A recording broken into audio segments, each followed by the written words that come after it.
Are you planning to buy a home but don't know when to contact a lender? This week, Glenn and I sat down with Scott Sayol from NJ Lenders to discuss a few questions you might have before contacting a lender.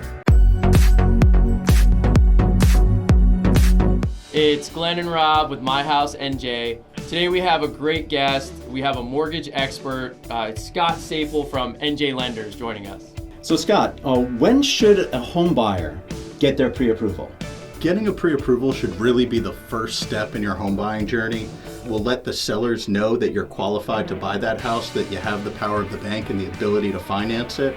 But it will also allow you to have a conversation with the lender to really understand what your budget looks like and how much that home is going to cost you monthly, and understand all of your loan options. Oh, that's great. So Scott, what documents do you need from a home buyer to get their pre-approval? So a pre-approval is a review of your credit, your income, and your asset. So it generally starts by completing an application online. It's going to allow us as the lender to review your credit report, and you're also going to provide income and asset documentation. Now those might include your W-2s, your pay stubs, your tax returns, and then any bank statements for accounts that you'd be using for the down payment and closing costs for the transaction. Finally, Scott, what advice do you have for someone who's planning to buy a house in the near future?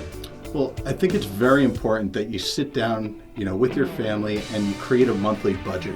It's very important to understand your income and your expenses coming in and out in order to know really how much of a home you can afford. One of the questions I often get is, what am I qualified for? And that's really the wrong question to be asking, because at the end of the day, you have to make those mortgage payments, not the bank. So you have to be able to comfortably afford them, not just because the bank tells you you can.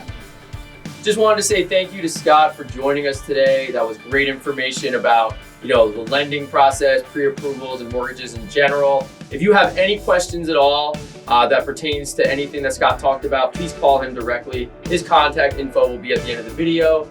And if you're looking to buy or sell a home in New Jersey, please contact Rob and I anytime. Thanks for watching.